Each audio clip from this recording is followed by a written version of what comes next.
Okay, this question is from Cody2224, who's got three different questions about. The first part of the question is positioning as a center defensive midfielder. The second question is, how do I gel with a new team? How do I gel with a new team? Right. Your question is, how do you earn high degree of trust? And the third is, what are some simple drills to improve your passing? What are some simple drills to help improve the speed of your play and maybe your passing? Okay, so right for the first question, the question is positioning as a center defensive midfielder. There's one big important concept. Well, actually, it's a two-part concept of how you see the game that'll help you improving going forward. So when you're defending, you want to compact the field, right? This is gonna, right? If you're attacking, you want to spread out. So when you're defending, you want to close those passing lanes. You want to start to drop back towards the, right, towards your goal, and that should be how that's how you should think about it, right? Drop back slowly when you're defending, and then spread out and expand, open passing lanes, create space, right? Make good runs, be thoughtful with your movement, and just getting into pockets of space that you could play with your teammate and make good decisions, good passes, get up the field, and ideally finish.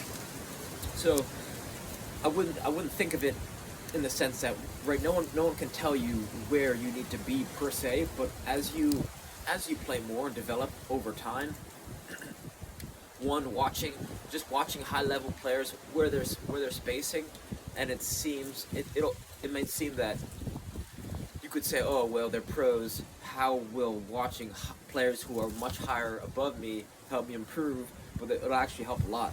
So what I want you to think about is just moving a few inches, right? So to create passing lanes, right?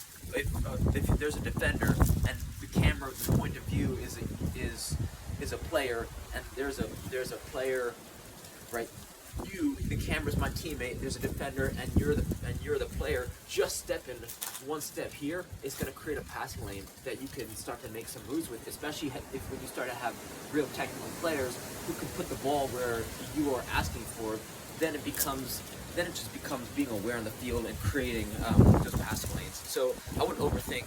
Just keep on improving as your ball control. First touch improves, as will your awareness on the field, and just by doing simple practices, that's going to improve your awareness, which will improve your positioning. And another thing is, one of the things that helped me the most was asking my coach, or saying, hey coach, what do you want? What does a team look like when we're attacking, and what does a team look like when we're defending, right? Because you want to know your shape defending and know your shape attacking, and then once you know that what that looks like in general, then you know where you can hover around. So some coaches' idea of where the center defensive mid should be is different than other coaches. They have different expectations, so you just got to clarify with your coach, where does our team look like? You want to know where your whole team is what shape when you're attacking and defending, and then you'll be able to see the whole team's shape, and then be able to pick out your position and see how that relates to the whole team. In terms of, right, so that was question 1 and 2. In terms of question number 2 is how do I gel, right? How do I earn a high level of trust from my teammates? The more that you demonstrate your ability to keep the ball, right? If you can protect the ball and you make it easy for other players on your team, it'll come just through practices. You can't expect high levels of trust immediately, but if you're one of the players who is constantly improving every day and making other people look good, right? You want to support yourself, but also your team, and be encouraging. At least, maybe not even encouraging, but at least don't be discouraging, and don't be no one likes whiny players. Or I had a player on my team who would, let's say you lost the ball, he would say your name in a whiny tone of voice, and it wasn't encouraging at all. It was the opposite of encouraging. So, right, that's something to keep in mind. You want to be an encouraging teammate. You want to be the ideal teammate for yourself, right? You want to be your own cheerleader, but you want to give, I would say it's better to give good info, not just be a cheerleader, right? You want to be supportive, but you want to be precise, and you want to be, what's the word? You want to be thoughtful for the things and the messages you're relating to your teammates during practice and play. So staying positive and working smart, not just hard, right? Construction work, that's hard work, but to be a high-level player, you want to be smart and you want to be improving every day. So that's question number 2, to how to earn trust, right? Protect the ball, play simple, give trust, right? You got to give trust to earn trust. So being selfish with the ball at certain times when it's the right time, and also sharing the ball, right? Getting people involved in the game, connecting passes. That's the way to earn trust with your team and to gel with them more. Question number 3, some simple drills you can improve. Almost every question in this subreddit, right, boot room, if it's about technical or non-technical play, if you just juggle for a few minutes a day, you'll shock yourself to how much you're going to improve on the field.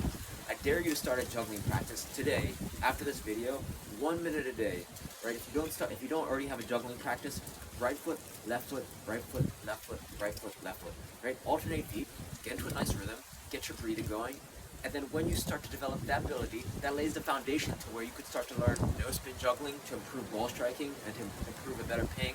You could start to mix in smaller size balls to improve your precision.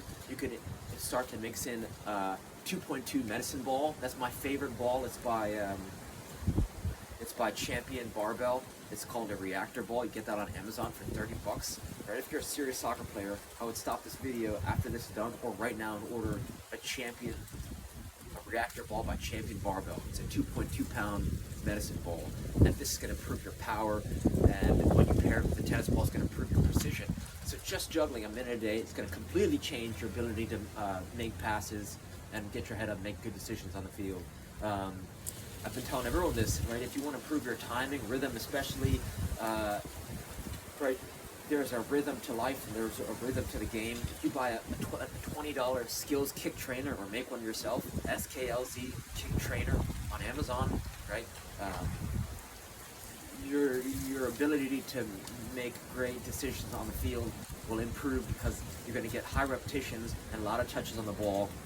It's just a ball on rope. That's all it is. You're just increasing the volume of touches in a low impact way that's going to help you become more aware in the field just by tuning into your breathing and getting to a state of deep relaxation.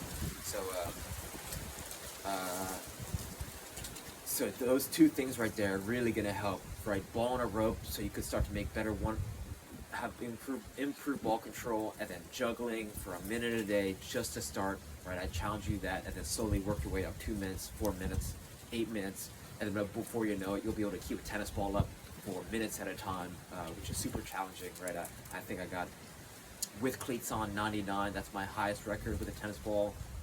Barefoot, I got maybe 20 plus, maybe close to 30. So, right, I'm telling you this because, well, I really want to help you succeed. It'll make me feel good if you improve, and just because this is what I wish someone was telling me years ago. So I hope this helps. Reach out with any questions. Thanks for your time.